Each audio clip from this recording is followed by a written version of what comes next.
सर्दियों की हल्की धुंध में लिपटा हुआ एक पुराना सा घर। जिस घर में कभी हंसी खुशी गूंजती थी, आज वहां अजीब सी खामोशी पसरी हुई थी। ये था शर्मा परिवार का घर। घर में सास शांति देवी, उम्र और बीमारी से थकी हुई। ससुर रामनारायण जी, कम बोलने वाले, गंभीर स्वभाव। पति अमित, जिम्मेदार लेकिन उलझा हुआ। ननद राधा, तेज स्वभाव, दिल में शिकायतों का बोझ। देवर मोहन, चुपचाप सब देखता रहने वाला। आज इस घर में नई बहू आने वाली थी। गाड़ी आकर घर के दरवाजे पर रुकी। नई बहू ने लाल साड़ी में घूंघट के नीचे से धीरे धीरे घर की चौखट को देखा। उसका नाम था अनन्या। अनन्या ने मन ही मन सोचा, ये घर अब मेरा है, चाहे जैसा भी हो। उसने जैसे ही पहला कदम आगे बढ़ाया, उसकी माँ की कही हुई बात याद आई। बेटी, घर को लोग नहीं, तेरा व्यवहार अपना बनाता है।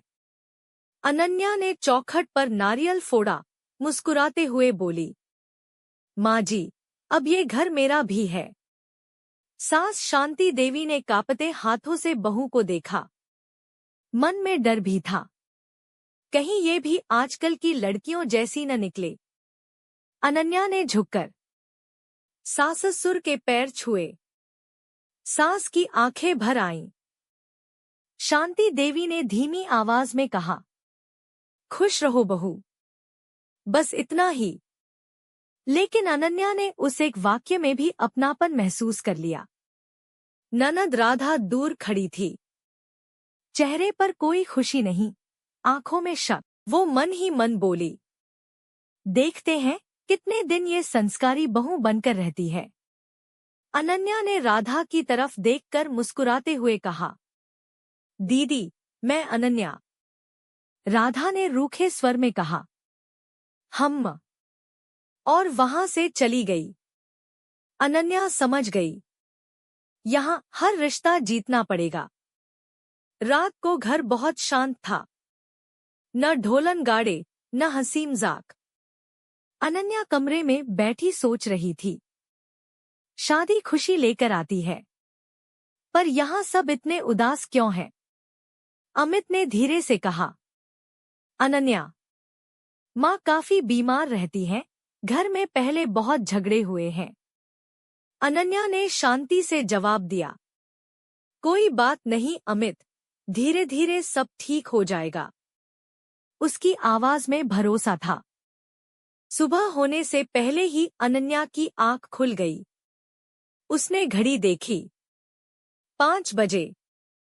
वो चुपचाप उठी, रसोई साफ की, चाय बनाई और मंदिर में दिया जलाया। सास शांति देवी की नींद खुली तो देखा, घर में अगरबत्ती की खुशबू फैल रही थी। उन्होंने रसोई की तरफ देखा, और जो देखा वो देखकर उनका दिल पिघल गया। अनन्या ने देखा कि सास दरवाजे पर खड़ी हैं। वो तुरंत पास गई। माँ जी, मैंने आपको जगा तो नहीं दिया ना? शांति देवी की आंखों से आंसू बहने लगे। उन्होंने कहा, बहू, आज तक किसी ने इस घर में मेरे उठने से पहले मेरे लिए चाय नहीं बनाई। अनन्या ने उनके हाथ पकड़ लिए। माँ, अब ये सब मेरा काम है। शांति देवी पहली बार मुस्कुराई, और उसी पल घर की दीवारों ने मानो पहली बार सुकून की सांस ली। लेकिन ये तो सिर्फ शुरुआत थी। असली परीक्षा अभी बाकी थी। सुबह की चाय के बाद भी शर्मा परिवार का माहौल पूरी तरह बदला नहीं था। घर में सुकून की हल्की सी लहर जरूर आई थी, पर अंदर ही अंदर कई सवाल अभी बाकी थे। ननद राधा चुपचाप सब देख रही थी। उसे अनन्या की मीठी बातें और सास की नम आंखें कुछ खास पसंद नहीं आ रही थी।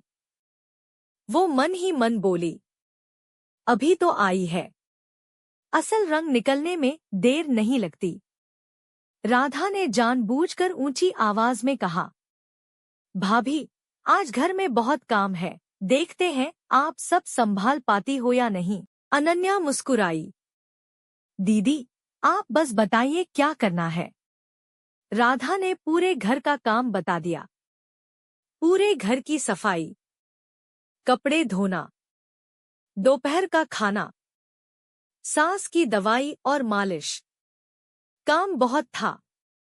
देवर मोहन ने धीरे से कहा, भाभी, रहने दीजिए, दीदी ज्यादा कह देती है। अनन्या ने प्यार से जवाब दिया। मोहन, घर अपना हो तो काम बोझ नहीं लगता। उसकी बात सुनकर मोहन भी चुप हो गया। शांति देवी को ये सब देखकर अच्छा भी लग रहा था और डर भी लग रहा था। वो बोली, बहू, इतना काम मत कर, तू भी थक जाएगी। अनन्या ने हंसते हुए कहा, माँ, जब आप खुश होती हैं, तब मुझे थकान महसूस ही नहीं होती। शांति देवी की आंखें फिर भर आईं। दोपहर का खाना बनाते समय अनन्या ने खास ध्यान रखा। उसने सास की पसंद का सादा खाना बनाया, ससुर के लिए कम नमक और सब्जी में देवर की पसंद। खाना परोसते समय उसने कहा, प्लीज बताइएगा अगर कुछ कम लगे। रामनारायण जी ने पहली बार गंभीर आवाज में कहा, बहू, बहुत बढ़िया बनाया है। इतना सुनना ही अनन्या के लिए बहुत था। लेकिन राधा अभी भी संतुष्ट नहीं थी। उसने कहा, आजकल सब बहुएं शुरू में बहुत अच्छा दिखावा करती हैं। कमरे में सन्नाटा छा गया। अनन्या ने शांति से जवाब दिया, दीदी, अगर मुझसे कभी कोई गलती हो तो डांट दीजिए, पर शक मत कीजिए। राधा चुप हो गई।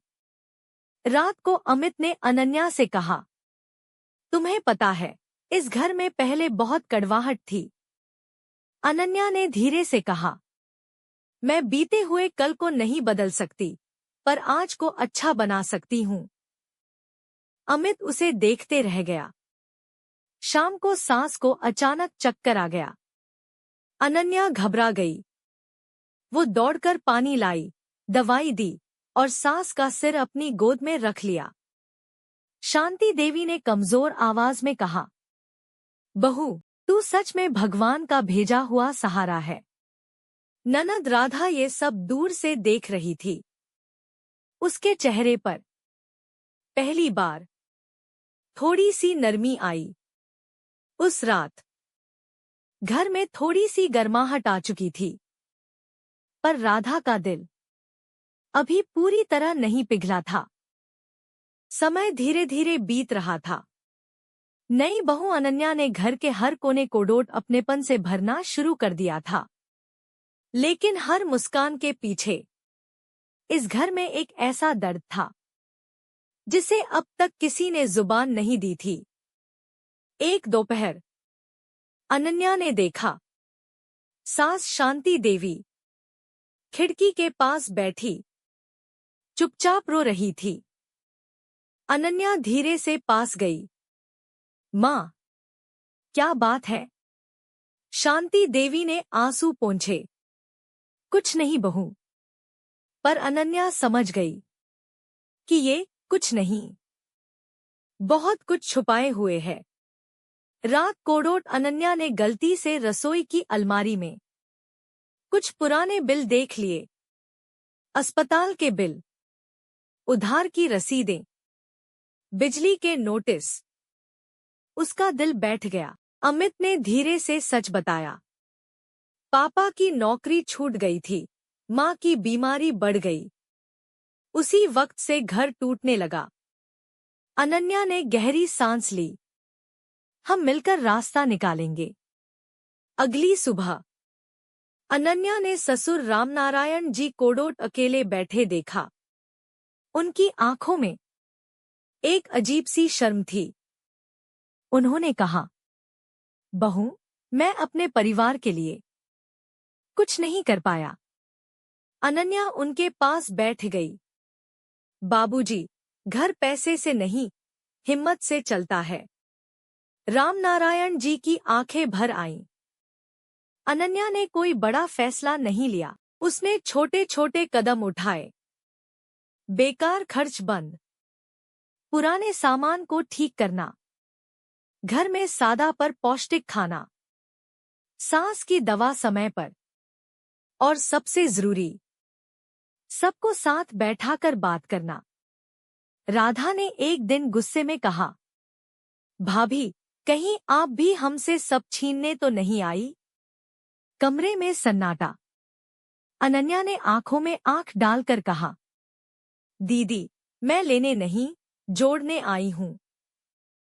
ये शब्द सीधे राधा के दिल में लगे।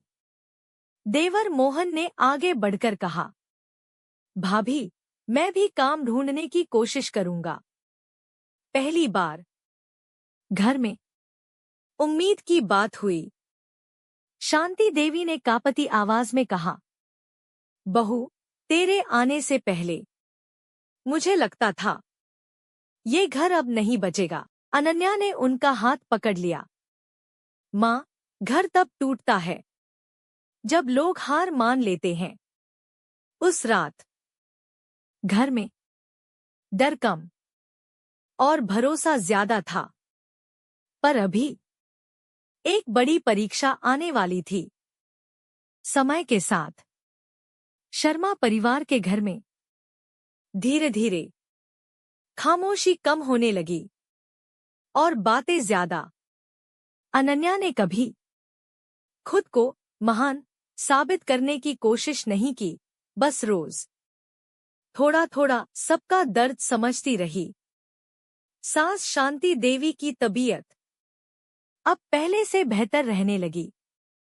वो अक्सर कहती, बहू के आने से दवा से ज्यादा दुआ काम कर गई। ससुर रामनारायण जी फिर से आत्मसम्मान के साथ घर के फैसलों में शामिल होने लगे। देवर मोहन छोटा मोटा काम करने लगा और घर में फिर से उम्मीद ने जगह बना ली। एक शाम राधा चुपचाप अनन्या के पास आई। उसकी आंखों में आंसू थे। वो बोली, भाभी, मैंने आपको गलत समझा। मुझे डर था कि आप भी सब छोड़कर चली जाएंगी। अनन्या ने राधा को गले लगा लिया। डर घर तोड़ता है दीदी, और भरोसा घर जोड़ता है। उस दिन ननद नहीं, दो बहनें गले मिली।